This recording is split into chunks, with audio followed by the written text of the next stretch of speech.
Hello friends, चलिए देखते हैं आज इस वीडियो में digital initiatives in higher education and ICT and governance.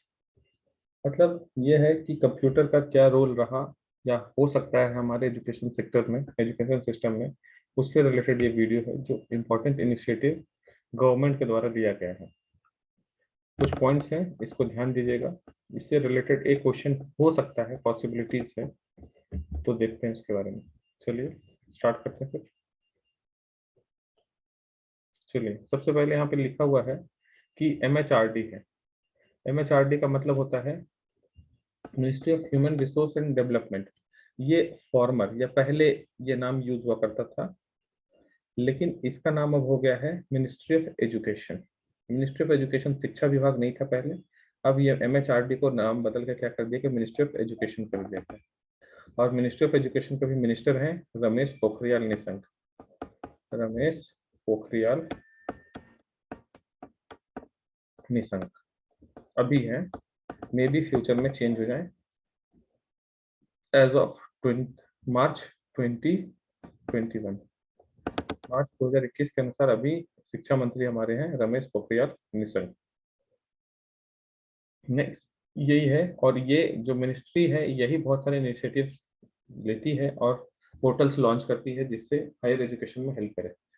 यहाँ पे लिखा हुआ list of digital initiative in higher education launched and dedicated to the nation in the field of higher education. Higher education के field में digital initiative लिया जा रहा है और उसको डेडिकेट किया जा रहा है नेशन के लिए, जिससे जिससे हमारे पढ़ने के तरीके में कुछ चेंज आए। जिसका एक सीधा सा एग्जांपल आप समझ सकते हैं कि 2020 में whole year, almost whole year कहने का मतलब है 9 मंथ्स तो हम लोग लॉकडाउन में गुजार दिए, स्टडीज नहीं हुआ कुछ। अगर हमारे पास अभी डिजिटल प्लेटफॉर्म नहीं होता तो समझिए कि 2020 ईयर हो जाता जीरो ईयर। जीरो ईयर कहने का मतलब एजुकेशन सेक्टर में जीरो ईयर, मतलब इस साल अगर किसी एमबीबीएस में एडमिशन नहीं होता या किसी इंजीनियरिंग में एडमिशन नहीं होता तो आफ्टर 4 इयर्स यानी 2024 में क्या होता कि हमारे पास कोई भी डॉक्टर और कोई भी इंजीनियर पास नहीं होते, क्योंकि 2020 में कोई स्टडी एजुकेशन एडमिशन नहीं हुआ था। तो बहुत जरूरी हुआ और बहुत अच्छा हुआ कि इसमें हम लोगों के पास कुछ डिजिटल प्लेटफॉर्म्स था, जिसकी वजह से हम लोग इस सेशन या इस ईयर को गैप होने से बचा लिए। अगर डिजिटल प्लेटफॉर्म नहीं होता तो इस साल को हम लोग 2020 को जीरो ईयर घोषित करना पड़ता इन द फील्ड ऑफ एजुकेशन, लेकिन ऐसा नहीं हुआ क्योंकि हमारे पास डिजिटल इनिशिएटिव्स था। चलिए कुछ उसमें से हम लोग इम्पोर्टेंट देख लेते हैं। नेशनल डिजिटल लाइब्रेरी, पहला है national digital library. National digital library of India is a project under ministry of human resource development. देखिए यहाँ पे वही नाम मेंशन किया गया है, और government of India. The objective to collect and collect metadata and provide full text index from several national and international digital libraries। मतलब डिजिटल लाइब्रेरी कहने का मतलब, लाइब्रेरी का मतलब होता है बुक जहाँ पे हम लोग को मिलता है। अब यहाँ पे कोई भी तरह का बुक जो है वो डिजिटल फॉर्मेट में आपको मिलेगा, नेशनल बुक भी और इंटरनेशनल बुक भी, as well as other relevant sources. It is a digital repository containing textbook, articles, videos, audios, book, lectures, simulation, fiction and और other kind of learning media. मतलब हर तरह का आप जो भी जिससे आप सीख सकते हैं वो सब चीज यहाँ पे आपको मिलेगा, जिसमें एग्जांपल में text book, article, video, audio book लिखा हुआ है सब। The NDLI provides free of cost access to many books in the Indian language and English. आपको इससे क्वेश्चन क्या पूछेगा कि नेशनल डिजिटल लाइब्रेरी क्या है, आपको 4 ऑप्शन मिलेगा। ठीक है, किस मिनिस्ट्री के अंदर आता है ये पूछा जा सकता है बस इसमें, और एनडीएल जो किसी एजुकेशन से रिलेटेड है तो इसका फुल फॉर्म क्या है ये पूछा जा सकता है। इससे ज्यादा इसमें कुछ बनता नहीं है। हाँ, एनडीएल क्या है, किस पर्पस के लिए यूज किया है, तो नेशनल इंटरनेशनल लाइब्रेरीज से, लाइब्रेरीज में जो भी बुक है उसका डिजिटल फॉर्मेट आपको ऑनलाइन अवेलेबल मिलेगा with free of cost. Library was launch in pilot from May 26, मतलब पायलट प्रोजेक्ट लॉन्च हुआ था 2016 में। Library was dedicated to the nation on June 19, 2018 by union human resource minister Prakash Javadekar. 2018 में प्रकाश जावड़ेकर हमारे union minister थे HRD के, लेकिन अभी जो है रमेश पोखरियाल निशंक है। चलिए, ये जरूरी नहीं as of April 2019 NDLI host, ये जरूरी नहीं, आप याद रखिएगा ऊपर वाला पॉइंट जो बताए। नेक्स्ट है नेशनल एकेडमिक डिपॉजिटरी।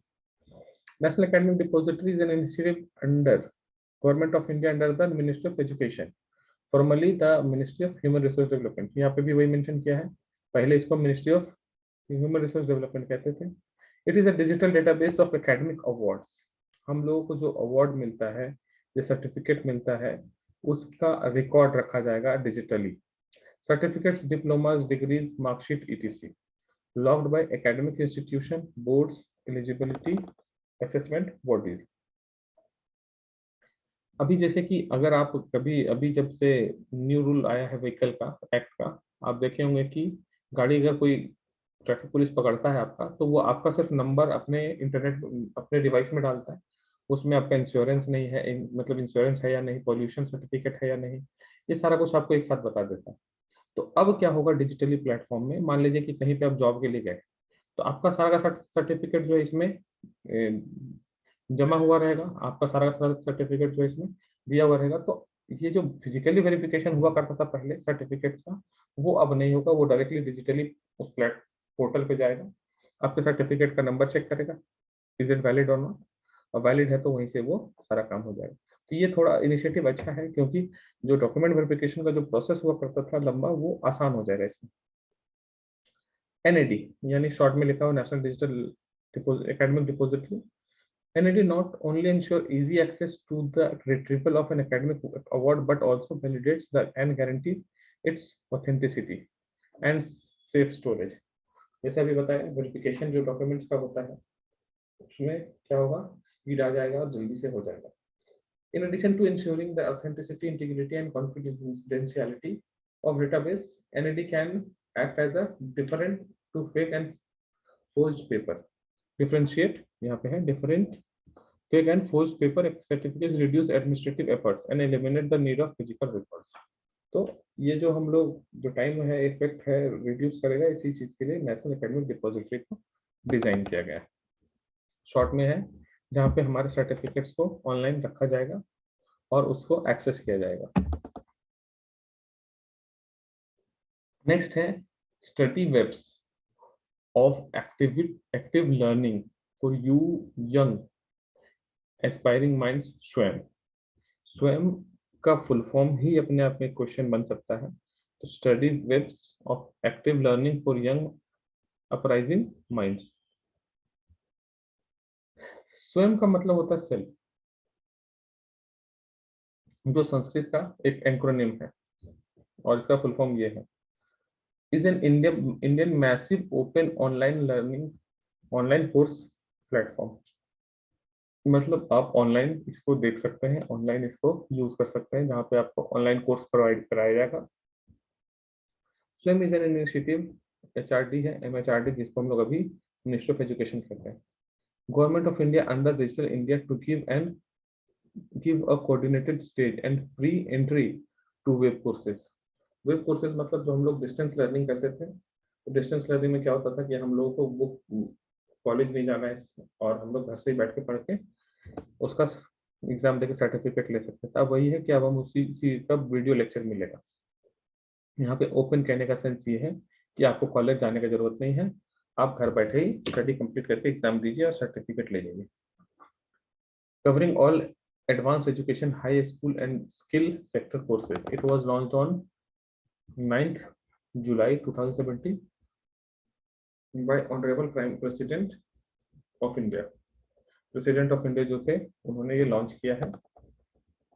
क्या है ये, तो डिजिटली हम लोगों को सारा का सारा वीडियो लेक्चर प्रोवाइड कर दिया जाएगा और हम उसको घर में बैठ के स्टडी करके उसको देख के और सीख के हम एग्जाम देंगे और सर्टिफिकेट को ले सकते हैं। So has been developed cooperatively by MHRD and AICTE। देखिए ये MHRD और किसका कोलैबोरेशन, अगर पूछा जाए स्वयं किसका कोलैबोरेशन से काम हो रहा है, तो AICTE और MHRD यानी जिसको मिनिस्ट्री ऑफ एजुकेशन अभी कहते हैं। with the help of Microsoft and equipped for facilitating 2000 courses. और यहाँ पे कितने कोर्सेज को लेवल कराया जाएगा? 2000 courses. The platform offers free access to everyone and hosts courses from class 9 to 10 post graduation। कहने का मतलब ये है कि जो इसका बकेट है, अम्ब्रेला है, वो 9 से पीजी तक के कोर्सेज के लिए है। बाकी हो गई। तो किसका किसका इनिशिएटिव है? एमएचआरडी का इनिशिएटिव है। किसके साथ मिलकर बनाया है? एआईसीटी का। और टेक्निकली इसमें कौन हेल्प किया? माइक्रोसॉफ्ट हेल्प किया। ठीक है, और ये ओपन ऑनलाइन लर्निंग कोर्स का फॉर्मेट है। नेक्स्ट, स्वयं प्रभा। स्वयं जो हम लोग इसके पहले वाले में देखते थे वो स्वयं है, और उसका प्रभा ये है क्या है? इसमें याद रखिएगा, ये 32 डिजिटल जो डीटीएच चैनल है उसको टेलीकास्ट किया जाएगा हाई क्वालिटी में। एजुकेशनल प्रोग्राम जो है वो 24/7। जैसे मान लीजिए कोई पर्सन जो है वो ऑनलाइन बीसीए में एडमिशन लिया, सपोज कर लीजिए। जब बीसीए में एडमिशन लिया ऑनलाइन ओपन वाले में, तो उसको ना स्कूल मतलब कॉलेज जाना पड़ेगा, या फिर उसको प्रैक्टिकल करने के लिए कॉलेज जाना पड़ेगा। तो क्या होगा? हर एक का वीडियो लेक्चर आपको इसके साथ मिलेगा, और यहाँ पे वीडियो लेक्चर्स को क्या किया जाएगा? ब्रॉडकास्ट किया जाएगा, जिससे क्या होगा? आप घर बैठे ही उसको डीटीएच के जरिए देख पाएंगे, और देखने के बाद आप उसको उसमें से पॉइंट को नोट करके एग्जाम दे सकते हैं। जैसे कि हम लोग स्कूल में जाके पढ़ते थे, वैसे ही एक टीचर ऑनलाइन प्लेटफॉर्म में पढ़ाएंगे और स्टूडेंट्स अपने घर से उसको डीटीएच के माध्यम से देख पाएंगे। और कितना चैनल है ये जरूर याद रखिएगा, स्वयं प्रभा में 32 चैनल्स है। और कौन सा सैटेलाइट से हो रहा है? सैटेलाइट वाला याद रखना जरूरी नहीं, जीसैट 15। तो 32 डीटीएच चैनल है, 24/7 आपको अवेलेबल हो जाएगा। आप इसको यूज कर सकते हैं, देख सकते हैं। कंटेंट किसका किसका प्रोवाइड किया जाएगा? NPTEL, IIT, UGC, CEC, IGNOU, NCERT and NIOS. ये सब चीजों, ये सब जो यूनिवर्सिटीज है उसका वीडियो कंटेंट या वीडियो लेक्चर आपको मिलेगा इसमें। Next, virtual labs. Physical distances and the lack of resources make us unable to perform experiments, especially when they are involved sophisticated instrument। जैसे कि ऑनलाइन लैब बनाया जाएगा जिसमें आप घर बैठे लैब में ऑनलाइन तरीके से आप उस पर एक्सपेरिमेंट कर सकते हैं नई नई चीजों पे, या वो केमिस्ट्री लैब हो, फिजिक्स लैब हो, उस चीज में केमिकल से अलग अलग केमिकल को जब हम मिलाएंगे तो क्या एक्शन होगा, उस तरीके का वीडियो प्लेटफॉर्म यहाँ पे मिलेगा। जैसे कि मान लीजिए कि कोई स्कूल है उसमें प्रॉपर लैब फैसिलिटीज नहीं है, तो वो पर्सन अगर चाहेगा कि हम प्रैक्टिकल करें तो वो कहाँ कर सकता है? तो वो कर सकता है इस तरह के वर्चुअल लैब में, जहाँ पे आप केमिकल कंपाउंड मिलाएंगे अलग अलग तरीके का, और अलग अलग तरीके के कंपाउंड मिलाने के बाद आप उसका रिजल्ट देख सकते हैं कि क्या होता है in a virtual manner. Virtual reality के जरिए या वर्चुअल रियलिटी जैसा आप कर सकते हैं इसमें। लिखा web based and video based courses address the issue of teaching of some extent, conducting joint experiment by two participating institutions and also sharing cost resources had always been a challenge। तो कहने का मतलब virtual lab में जहाँ पे lab का सारा facilities मिलेगा आपको virtually as a video lecture, या फिर वेब बेस्ड हो सकता है। वेब बेस्ड कहने का मतलब ये समझ सकते हैं जहाँ पे आप वेबसाइट में ओपन कर सकते हैं कोई पेज को। नेक्स्ट, ई यंत्र। यंत्र हम लोग हिंदी वर्ड है यंत्र, जिसको इस तरह का यंत्र कहते हैं, जिसको हम लोग इंस्ट्रूमेंट कहते हैं इंग्लिश में। और ये यंत्र जो है ये रोबोटिक इंजीनियरिंग के बारे में बताता है। MHRD initiative under MNEICT program named E-Yantra, implemented to incorporate robotics into engineering education with the objective to engaging students through exciting hands-on application of mathematics, computer science and engineering principles। Creation of robotic platform has been very successful, demonstrated during phase 1 of the project. Presently, E-Yantra has been implemented in 100 colleges। तो E-Yantra किससे related है? सीधा question याद रखिएगा, तो ये robotic engineering से related है, जहाँ पे स्टूडेंट्स को रोबोटिक्स के बारे में बताया जाएगा, रोबोटिक्स से रिलेटेड एजुकेशन को दिया जाएगा। नेक्स्ट है talk to a teacher, developed by IIT Bombay. ये जरूरी नहीं है किसके द्वारा डेवलप किया गया है, ठीक है, कौन बना है? IIT Bombay. ICT funded by MHRD। MHRD मतलब वही ministry of home, sorry ministry of human resource and development. Provide free access to few selected graduate and postgraduate courses through through taught at IIT Bombay by distinguished faculty members and scholars at large। मतलब talk to a teacher क्या है, एक initiative है IIT Bombay के द्वारा launch किया गया है, जिसमें क्या है पीजी या फिर यूजी कोर्सेज में आप वीडियो लेक्चर्स देख सकते हैं और उससे आप टीचर से कोई भी क्वेश्चन पूछ सकते हैं। यही है टॉक टू अ टीचर।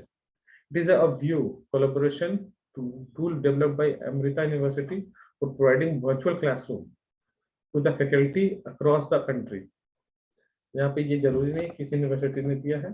ये टॉक टू अ टीचर क्या है, एक प्लेटफॉर्म है जहाँ पे वर्चुअल क्लासरूम जैसा फील होगा टीचर को और स्टूडेंट वहाँ पे डिफरेंट लोकेशन से क्वेश्चन पूछ सकते हैं और ये फ्री ऑफ कॉस्ट है। Next, the free and open source software for education. Open source software for education project sanction to IIT Bombay. ये प्रोजेक्ट आईआईटी बॉम्बे को दिया गया है। Has been promoting open source software education institution it does through instructional materials such as spoken tutorials, documentation such as textbook, companions, awareness programs such as conference, training, workshop, internship। Textbook companies is a collection of code for solve examples and standard textbook। कहने का मतलब यह है कि हम लोग software provide करेंगे किसी पर्टिकुलर एजुकेशन के लिए। जैसे कि यहाँ पे क्या है ओपन सोर्स सॉफ्टवेयर एजुकेशन, कहने का मतलब है जैसे कि बहुत सारा सॉफ्टवेयर जो है वो हम लोगों के पास फ्री में अवेलेबल होता है। तो फ्री में अवेलेबल है सॉफ्टवेयर, साथ में उसका कोड भी अवेलेबल है। कोड जब अवेलेबल है तो उस कोड को चेंज करके कुछ नया चीज बनाया जा सकता है, नया प्रोग्राम बनाया जा सकता है, नया सॉफ्टवेयर बनाया जा सकता है। तो इस ओपन सोर्स सॉफ्टवेयर को क्या किया जाता है, अब यूजर के लिए ओपन कर दिया जाता है, जिससे क्या होता है कि वो यूजर है उस कोड में कुछ चेंज करके एक नया प्रोग्राम, एक नया सॉफ्टवेयर, एक नया ऐप बनाता है। तो वही है the free and open source software for education. Free और ओपन सोर्स सॉफ्टवेयर जिसमें सॉफ्टवेयर के साथ साथ उसका प्रोग्राम भी आपको मिल जाएगा, जिसके बाद आप उसको एक्सेस कर पाएंगे और उसमें चेंज करके अब यूज कर पाएंगे। यही है open source software for education. Vidwan ये भी एक लाइब्रेरी नेटवर्क है। देखिए information and library network INFLIBNET centre to initiative called Vidwan. Vidwan मतलब expert database and national research networks with in the financial support form of NMEICT। तो ई विद्वान क्या है, एक एक्सपर्ट है जिसको हम लोग ये समझ सकते हैं कि एक प्लेटफॉर्म मिलेगा हम लोगों को। देखिए एक बात सीधा समझिए, ये स्टेट में क्या है हर एक चीज जो है हम लोग यहाँ पे एजुकेशन को ही प्रमोट कर रहे हैं। ध्यान रखिएगा, हर बार आप कहिएगा कि एजुकेशन मिल रहा है, प्लेटफॉर्म मिल रहा है, तो जितना भी इनिशिएटिव लिया गया है एजुकेशन को प्रमोट करने के लिए लिया गया है। हाँ, हर किसी में हो सकता है कुछ प्रोसेस अलग हो, लेकिन अल्टीमेट गोल क्या है, एजुकेशन सेक्टर को इन टेक्नोलॉजी के साथ इम्प्रूव करना, उसको स्टिमुलेट करना। इसीलिए हर बार जब भी इसमें जो पॉइंट्स लिखे हैं याद रखिएगा, एजुकेशन से रिलेटेड ही है ये। तो यहाँ पे भी ई विद्वान मतलब आप विद्वान हैं और वो कहाँ पे इलेक्ट्रॉनिकली अवेलेबल है इंटरनेट पे, जिससे दूसरे लोग आपसे कुछ सीख पाएंगे। यही है ई विद्वान। नेक्स्ट स्पोकन ट्यूटोरियल, ये सिमिलर टू है टॉक टू अ टीचर, पढ़ लीजिएगा, इसमें कुछ वैसा है नहीं। Spoken Tutorial is a multi-award winning educational content portal. Here one can learn various free and open source software and all by oneself। ये खुद से सीख सकते हैं अलग अलग लैंग्वेजेस को। Our self-paced multilingual courses ensure that anybody with the computer and desire for learning can learn from any place at any time and in any language of their choice। कहने का मतलब है, देखिए यहाँ पे the spoken project is initiative of the talk to a teacher. Talk to a teacher का initiative है spoken tutorials, जहाँ पे बोलने वाला ट्यूटोरियल होगा, आप उसे सुन सुन के सीख सकते हैं। Next, central cloud infrastructure. यहाँ पे भी देखिए कौन इसको पब्लिश या किसके द्वारा लॉन्च किया गया है।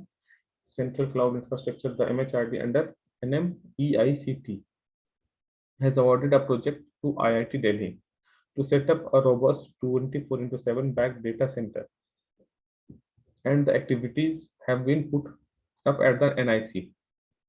NIC का मतलब नेशनल इंफॉर्मेटिक्स सेंटर। गवर्नमेंट का जितना सारा डेटा है, जितना सारा सॉफ्टवेयर या फिर प्रोग्राम या साइट है, वो सब NIC हैंडल करता है। Data centre and cloud called बादल। The IIT Delhi Cloud is hosting e-content and video content for e-आचार्य। अब यहाँ पे भी वही है, e-आचार्य, e-विद्वान, सब सिमिलर टाइप के चीजों को बताया गया है इसमें। सेंट्रल क्लाउड इंफ्रास्ट्रक्चर मतलब, क्लाउड का मतलब क्या होता है, तो क्लाउड का मतलब ये क्लाउड स्ट्रक्चर होता है जहाँ पे इंटरनेट में हम लोग अपने लोकल डेटा को स्टोर कर पाते हैं और उसको कहीं से भी एक्सेस कर पाते हैं। जैसे कि आप जीमेल देखे होंगे, जीमेल में, मोबाइल में जब भी आप कोई फोटो क्लिक करते हैं तो जीमेल में या जीमेल के ड्राइव में अपने आप गूगल ड्राइव में स्टोर हो जाता है। आप फोन बदलिएगा, जब भी आप उस जीमेल से लॉगिन करिएगा, वो सारा का सारा फोटोज आप एक्सेस कर पाते हैं। तो ये क्लाउड सर्विस है। तो क्लाउड सर्विस कैसे मिल रहा है, तो आपको एक आईडी मिला है, उसके लिए एक पासवर्ड मिला है। आईडी मिला है मतलब आपका ईमेल एड्रेस, और पासवर्ड जिसको जो आप जनरेट किए। यही इसका तरीका है। हर बार होता है हम लोग इस चीज को यूज करते हैं। एक पोर्टल बना दिया जाता है इंटरनेट पे जिसमें सारा का सारा इंफॉर्मेशन अवेलेबल होता है। नेक्स्ट है NIRF, national institute ranking framework. ये 2015 में स्टार्ट हुआ है। कौन स्टार्ट किया? MHRD। ये पर्पस बड़ा अच्छा है, पर्सनली ये बहुत अच्छा लगता है हमको NIRF के रैंकिंग को देखने से। ये इंडिया में जितने भी यूनिवर्सिटी हैं या फिर कॉलेज हैं, उनको इंडिया के अंदर रैंक करना है। रैंक करने का मतलब है कि इंडिया में सबसे अच्छा पढ़ाई किस कॉलेज या किस यूनिवर्सिटी में होता है, वो नंबर 1 पे होगा, और सबसे लास्ट में जिसमें सबसे खराब पढ़ाई होता है। इससे एक साइकोलॉजिकल प्रेशर होगा हर एक कॉलेज या यूनिवर्सिटी में कि अगर उसका रैंक पुअर होगा तो वो क्या करेगा, पीछे हो जाएगा और लोग बच्चे उसमें एडमिशन नहीं लेंगे। इसी वजह से NIRF की रैंकिंग को हर कॉलेज सुधारना चाहेगा, जिससे एक वर्चुअल कंपटीशन क्रिएट होगा, जिससे लोगों के मन में आएगा, कॉलेजेस के मन में आएगा कि नहीं, हमको अपना रैंक सुधारना है, और इसी लालच में एजुकेशन इंप्रूव होगा। तो इसीलिए NIRF को लाया गया है, इंडिया में लॉन्च किया गया 2015 में। और इसमें जितना भी स्कूल कॉलेज, सॉरी स्कूल नहीं, कॉलेज और फिर यूनिवर्सिटीज है इंडिया में, उसको एक रैंक मिलेगा, और उस रैंक को स्टूडेंट्स डिजिटली देख के किसी भी कॉलेज में एडमिशन ले सकते हैं, उनका डिटेल समझ कर।